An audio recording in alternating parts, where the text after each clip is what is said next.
Bismillahirrahmanirrahim. Welcome back to my channel Rumah Guru Amir. Ya, kali ini Pak Guru akan bahas ya tentang kelas 6, tema 1, subtema 1, pembelajaran 1. Pada pembelajaran ini, anak-anakku diharapkan untuk ya belajar pelajaran bahasa Indonesia, IPS dan IPA.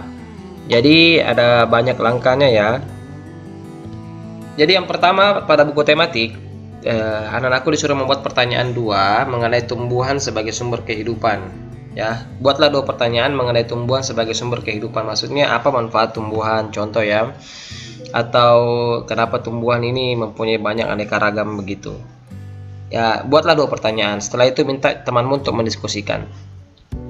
Setelah itu kita ketahui dari pertanyaan yang kalian buat tadi itu, ternyata kita ketahui bahwa tumbuhan ini, saya kasih pointer dulu ya. Tumbuhan ini dimanfaatkan oleh manusia dan hewan sebagai bahan makanan. Jadi tumbuhan merupakan sumber kehidupan bagi semua makhluk hidup. Jadi manusia dan hewan memanfaatkan tumbuhan sebagai makanan, sebagai sumber kehidupan. Nah, sekarang setelah kita mengetahui manfaat tumbuhan bagi kehidupan, Edo ini mau belajar lebih jauh ya mengenai tumbuhan, perkembangbiakan tumbuhan. Jadi berikut adalah kisahnya tentang jagung. Jadi jagung ini merupakan salah satu tanaman yang dijadikan bahan makanan pokok di berbagai negara, salah satunya di Indonesia. Di Indonesia, penduduk Pulau Madura menjadikan jagung sebagai makanan pokoknya. Jagung merupakan salah satu tanaman penghasil karbohidrat yang sangat diperlukan oleh tubuh. Bacaannya lagi, seorang petani jagung memulai perkembangbiakan tanamannya, menanam biji jagung. Setelah 3-4 hari bakal tanaman akan muncul di permukaan tanah dan seterusnya ya bacaan ini. Jadi anak-anakku silakan baca semua bacaan ini. Ya, ada 1, 2, 3, 4, 5, ada 5 paragraf ya. Saya ulang lagi dari atas ya. Terdapat ini satu paragraf ya, kita kasih tulisan satu paragraf ya, baris barunya. Ini 2 paragraf. Ini paragraf ketiga. Ini paragraf keempat. Ini paragraf kelima. Jadi bacaannya ini tentang tanaman jagung. Di sini banyak sekali informasi tentang perkembangbiakan jagung. Selanjutnya, nah, di sini anak-anakku disuruh menulis ide pokok dan informasi penting dari teks berjudul Bagaimana Jagung Berkembang Biak. Jadi diulangi, menulis ide pokok ya, ide pokok dan informasi penting. Oke. Kita lihat. Ini contoh, Bapak akan memberi 2 contoh tentang ide pokok dari tanaman tadi. Selanjutnya paragraf ketiga, 4, 5 kalian kerjakan sendiri. Pertama, untuk menentukan ide pokok ini kita harus tahu di paragraf tersebut sedang membahas apa. Paragraf tersebut sedang membahas apa? Ini adalah paragraf pertama. Jagung merupakan salah satu tanaman yang dijadikan bahan makanan pokok di berbagai negara, salah satunya di Indonesia. Penduduk Pulau Madura menjadikan, berarti sudah jelas bahwa di sini membahas tanaman jagung sebagai makanan pokok. Yang saya lingkari berwarna merah ini adalah ide pokoknya. Jadi ide pokoknya kamu masukkan ke paragraf 1. Selesai. Oke. Jagung merupakan salah satu tanaman pokok ya, makanan pokok di berbagai negara. Selanjutnya pada paragraf kedua. Paragraf kedua ini kita tulis lagi, seorang petani jagung memulai pembiakan tanamannya dengan menanam biji jagung. Setelah 3-4 hari, berarti ini kalimat berikutnya ini membahas tentang perkembangbiakan biji jagung. Tanaman jagung akan terus tumbuh menjadi besar. Oke, berarti sudah jelas. Buah jagung yang berbentuk seperti tongkol pada mulanya berupa sekuntum bunga. Oke. Ide pokok yang kedua ini berada di kalimat pertama. Jadi ide pokok ini saya ulangi sekali lagi bahwa dia selalu berada, kalau tidak di kalimat pertama, berada di akhir sebuah kalimat. Kalimat itu ditandai dengan sebuah titik ya, sebuah titik seperti ini. Oke, maka ini ide pokoknya kita masukkan ke paragraf kedua. Seperti itu. Ya, untuk paragraf 3, 4, dan 5 silahkan kalian cari sendiri ide pokoknya.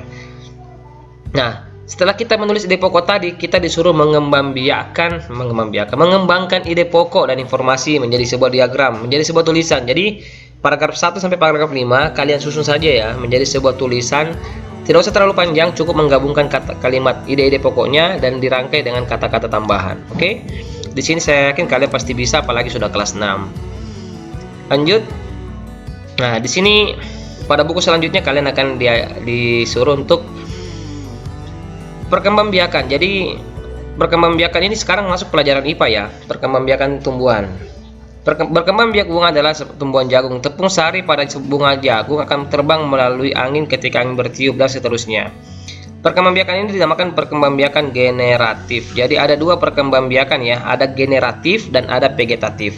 Nah, ini adalah bunganya. Untuk lebih jelasnya bunganya, Bapak kasih lihat seperti ini. Oke, ada kepala putik ya, kepala putik itu yang ini. Ada mahkota bunga, ada tangkai putik, ada bakal biji, ada tangkai bunga, dasar bunga. Kalian kalau mau sebentar ya disuruh gambarnya, ada sebentar.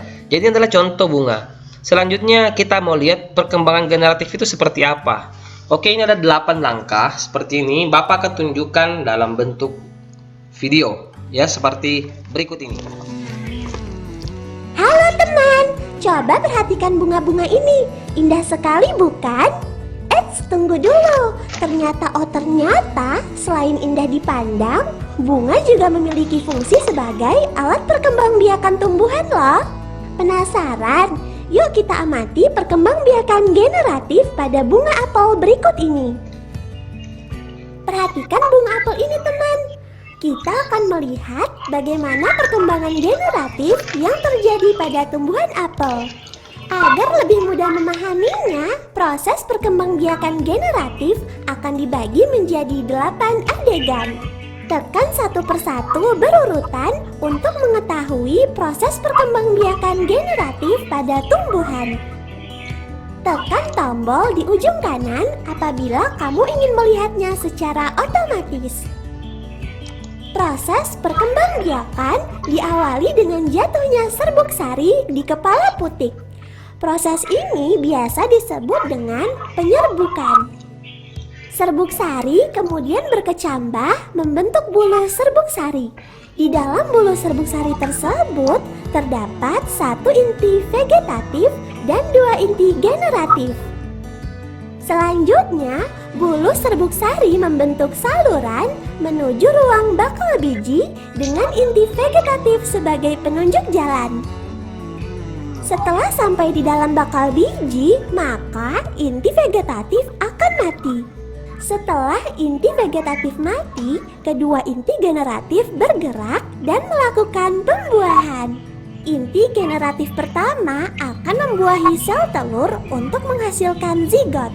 Sedangkan inti generatif kedua akan membuahi inti kandung lembaga sekunder untuk menghasilkan endosperma.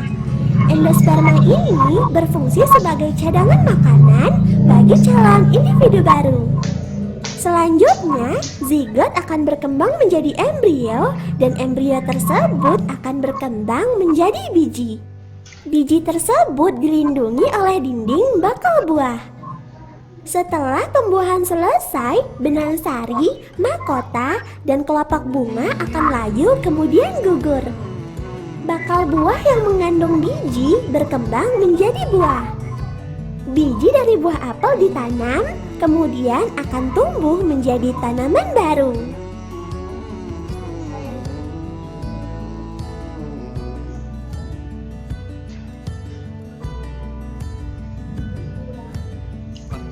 Berikut ini. Dari video yang kalian lihat tadi bahwa sudah jelas ya bahwa perkembangbiakan tumbuhan ini secara generatif adalah seperti ini tulisan ini ya. Jadi tadi videonya ini dalam bentuk tulisannya. Semoga dapat dipahami oleh anak-anakku dengan baik mengenai perkembangbiakan generatif. Selanjutnya perkembangbiakan generatif ini bunga ini mengalami penyerbukan ya. Ada penyerbukan sendiri, artinya oleh dia saja seperti ini ya. Ada penyerbukan tetangga, artinya 2 tangkai dijadikan satu seperti ini penyerbukan tetangga. Jadi dia berkembang biak ke bunga yang lain. Ada penyerbukan silang itu artinya 2 bunga ya, 2 buah bunga. Ini bunga pertama, ini bunga kedua. Ada penyerbukan bastar. Serbuk sari jatuh di kepala putik pada bunga yang berasal dari tumbuhan yang berbeda jenis. Contoh ini bunga, ada bunga yang berwarna ungu, ada yang bunga yang berwarna biru ini. Seperti ini ya. Oke, ada 4 jenis penyerbukan. Selanjutnya, nah kalian disuruh mengamati lingkungan sekitar, gambarlah 1 jenis tumbuhan yang sedang berbunga. Nah, saya langsung kasih lihat contohnya saja seperti ini. Kalian ya, ini adalah gambar bagian bunga, kalian gambar dan berikut cara penyerbukannya bahwa Bunga melati ini penyerbukannya dibantu oleh serangga seperti kupu-kupu atau lebah. Penyerbukan dimulai saat serangga hinggap pada bunga untuk menghisap nektar, ya. Saat menghisap nektar serbuk sari dapat menempel pada badan dan kaki serangga. Serbuk sari yang menempel akan berjatuhan saat serangga berpindah ke putik untuk menghisap nektar dan yang lain. Dengan demikian serbuk sari dapat menempel pada kepala butik. Oke, demikianlah contoh gambar bagian bunga, berikut cara penyerbukannya. Oke, kira-kira dari praktek tadi, dari bacaan tadi, dari video tadi, apa manfaat perkembangbiakan generatif? Kamu bisa cari di Google, di googling ya, atau kamu bisa juga sekaligus langsung menulis ini bahwa manfaat perkembangbiakan generatif ini ada 4. Pertama, tumbuhan dapat berumur lebih lama. Kedua, tumbuhan baru yang dihasilkan memiliki akar yang kuat. Ketiga, biaya yang dikeluarkan untuk mengembangbiakan tumbuhan relatif murah. Dan keempat, dapat menghasilkan varietas atau macam ya tumbuhan baru, yaitu dengan cara menyilangkan. Jadi ragam tumbuhan baru yaitu dengan cara menyilangkan. Kira-kira ini manfaat perkembangbiakan generatif yang Bapak Guru dapatkan ya. Selanjutnya, di sini ada negara, ada banyak sekali. Kalian di sini disuruh mengenal tentang keanekaragaman sosial budaya di negara ASEAN. Ada Brunei Darussalam, ini di buku tematik sudah lengkap ya, sudah jelas. Kalian silahkan buka saja, ada banyak sekali bacaannya. Nah, selanjutnya Bapak akan memperkenalkan tentang ASEAN. Oke, ASEAN ini adalah negara ASEAN ya. ASEAN itu kepanjangannya adalah Association of Southeast Asian Nation atau ASEAN. Landasan kesepakatannya ditandatanganinya Deklarasi Bangkok. Deklarasi Bangkok ditandatangani pada 8 Agustus 1967 oleh 5 utusan negara pendiri ASEAN. Siapakah mereka? Inilah kelima orang itu. Indonesia oleh Adam Malik, Malaysia oleh Tun Abdul Razak, Singapura oleh S. Rajaratnam, Filipina oleh Narcisco Ramos, dan Thailand oleh Thanat Khoman selaku Menteri Luar Negeri ya. Jadi ini semua adalah yang menandatangani Deklarasi Bangkok berdirinya ASEAN. Lanjut, seiring waktu semakin banyaknya negara di kawasan Asia Tenggara yang bergabung dengan ASEAN. Saat ini ada 10 negara yang menjadi anggota ASEAN. Nah, berikut ini adalah negara-negara ASEAN yang diurutkan berdasarkan waktu bergabungnya. Oke, ini waktu bergabung mereka ya.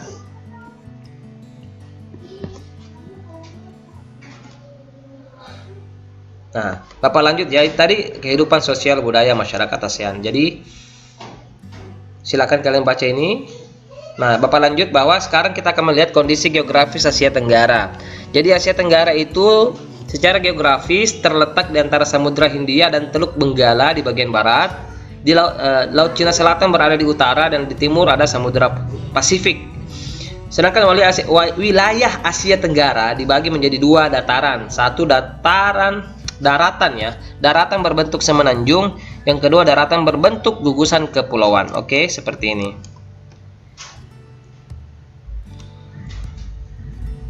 Nah, kalian tadi sudah melihat ya tentang keunikan negara-negara ASEAN dari yang kalian baca dalam buku tema. Di sini kalian disuruh membuat diagram Venn ya. Diagram Venn yang telah disiapkan. Nah, tentukan 2 negara apa yang kamu cari. Tulislah masing-masing karakteristiknya di lingkaran yang sesuai dengan negaranya. Di tengah lingkaran kamu dapat menuliskan persamaan karakteristik yang dimiliki oleh kedua negara. Oke, seperti ini gambar diagram Venn-nya negara apa ya. Saya tunjukkan saja karena ini coba saya bersifat hafalan, saya pasti tunjukkan jawabannya ya. Seperti ini. Contoh ya, Indonesia, ini adalah yang berwarna merah, ini adalah karakteristik negara Indonesia. Sedangkan yang berwarna biru ini adalah karakteristik yang sama di antara kedua negara tersebut. Seperti ini ya. Nah, ini. Yang berwarna biru ini tadi yang warna merah Indonesia, yang warna hijau ini adalah Malaysia. Sedangkan yang berwarna biru ini adalah karakteristik yang sama antara Malaysia dan Indonesia. Semoga kamu bisa pahami dengan baik ya. Silakan lanjut. Nah, selanjutnya di akhir pelajaran ya, kira-kira apa hal yang paling menarik yang kamu pelajari hari ini dan mengapa? Dan yang kedua, kerjasama dengan orang tua. Adakah tanaman yang berkembang biak secara generatif di rumah kalian atau di lingkungan rumah kalian? Diskusikan dengan orang tuamu dan sampaikan hasilnya kepada guru dan temanmu. Oke, demikian anak-anakku kelas 6 ya. Hari ini kita telah bahas tentang tema 1, subtema 1, pembelajaran 1. Semoga ada manfaatnya. Di-share kepada teman-temannya, kepada Bapak Ibu guru juga, silahkan dipakai. Komen di bawah ya jika ada ya saran dan masukan. Dan terakhir, semoga channel ini bermanfaat. Salam edukasi dari Rumah Guru Amir dan sampai jumpa.